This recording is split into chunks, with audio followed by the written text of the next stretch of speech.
welcome back to an episode of 12-inch Figure Fanatic. Today we got a doozy here. Probably one of the heaviest accessorized figures that I've had for a while. This is the Twin Peaks FBI Special Agent Dale Cooper and the deluxe diorama that came with it. This is by a partnership from Infinite, Caustic Plastic, and Cosmic Group, and it is officially licensed with Showtime. Let's crack this thing open and see all the goodies that it comes with. So I had never actually seen the show when I ordered the figure. I just thought the figure was so cool that I wanted to get it. And then I said, you know, let's check out the show and see what it's about. I know that it had a little bit of a cult following back in the day. It came out around the same time as I remember the X-Files. And I thought, let's see what this is about. And I gotta say, I hated the show. The background soundtrack was cheesy. The acting was cheesy. The plot was cheesy. There was nothing good about it. So if you're watching this and you're a big fan of Twin Peaks, I apologize. It just was not for me. Let's see. So nothing really special about the box. It has a slip to it, and you take that off, and you got a window. All the goodies inside. Let's see.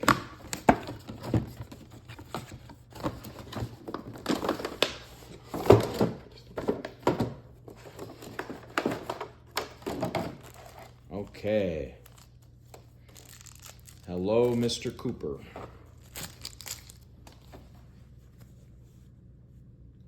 So as far as the head sculpt is concerned, the likeness is good enough. It got a little bit of a sort of a glare type expression. Got that bulging chin that he was known for. Now I will say that the hair line is a little too distinct. It looks very artificial. Also, there's a little bit of a shine to the head sculpt. Easily taken care of with a quick spray, but I noticed that as well. But very good head sculpt. Yeah, so even, I mean, the texturing on the skin is very nice. Has a little button here. The lining of the suit is appropriately done, and looks like the tie is attached to the shirt. I've never seen that before. Yeah, it's affixed to the shirt. Pretty standard belt. So the shoes are laced. There's pros and cons to that. Obviously, when you're doing lacing, it tends to look a little sloppy. The lace itself tends to be a little stiff looking, so you have this like, just sort of sticks up. But you can easily groom that with a little bit of hairspray. And let's see, is there texturing? Yeah, the hands are okay. Looks like there's some light paint. You can see it on the knuckles. But yeah, dexterity is pretty standard. The fit of the suit itself, I will say maybe the shoes are a little too big.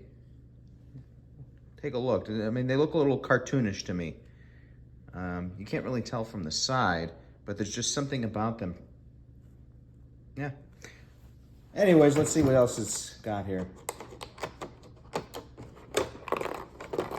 So you got a gun, revolver, and it does revolve. Trigger doesn't move. I like the way that they painted it. It's got good detailing too. So I'm impressed with that.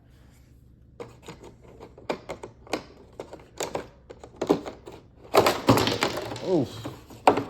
Let's just dump everything out here.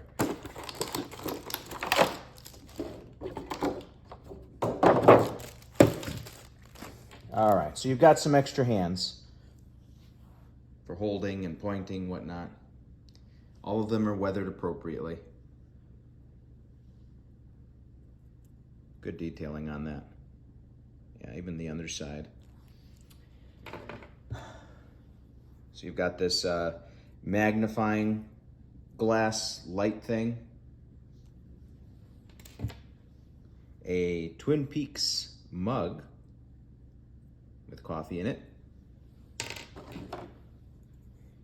a flashlight, and there is a plastic clear window in here.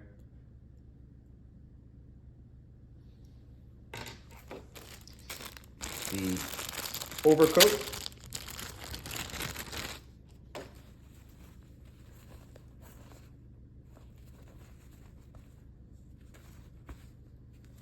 Good detailing on that. Nice choice of materials. It's thin. Has an interesting smell to it. Oh, pretty strong. And a Twin Peaks base. So there's no stand with a waist grip. That's interesting. It's just a plain base, but I mean, if it stands up, it stands up. That's fine. And then you got this plaque on there. I would rather it say his name, but that's nice. And then you got this on the back. Designed in Italy. There's also some rubberized grip to the bottom here, so it doesn't slide around or damage. You're using a glass shelf. All right, now let's open up the other base, the deluxe base. You pay extra for this feature.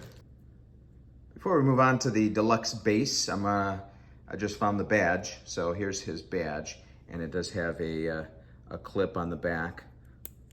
There's some flex to it, but it's not like rubberized, it's plastic. All right. So one of the cool things about this figure was that it came with this base. And it's from the iconic scene in the show where the body has washed up on the shore. And I forget what her name is already, but it's kind of like, at least the first season, that's kind of the subject of the show, is finding out who her killer was. I didn't bother with the rest of the show. Okay. So here's the base itself, and the water it's just sculpted, and then they used a heavy gloss, it looks like. They used a little bit of that gloss on the shoreline. Not too detailed as far as the sculpting of the rocks and whatnot. I don't know, it's kind of blurry looking. That's the only way I could describe it. But it says Twin Peaks on the front, and it even has it on the back. So depending on how you want to display the figure, the water line behind the display or in front. And then there's some indentation here, which, and then this. So I imagine this is like where her butt cheeks and her hair end up resting. But let's take a look here. Aha.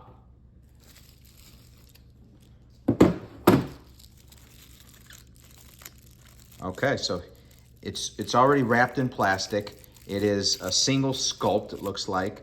It looks a little delicate with the hair. There's not any flex to whatever they used. Well, slight flex. I wouldn't trust it. But yeah, so it's wrapped. Look, interesting, the wrapping doesn't go all the way around. Yeah, and it looks like, yeah, there's a sculpt to it underneath the wrapping, and I think, yeah, it's painted as well. You could tell. So looks like this is magnetized. So let's see here. Yep. So it just rests like that. Very nice. And then we have some files.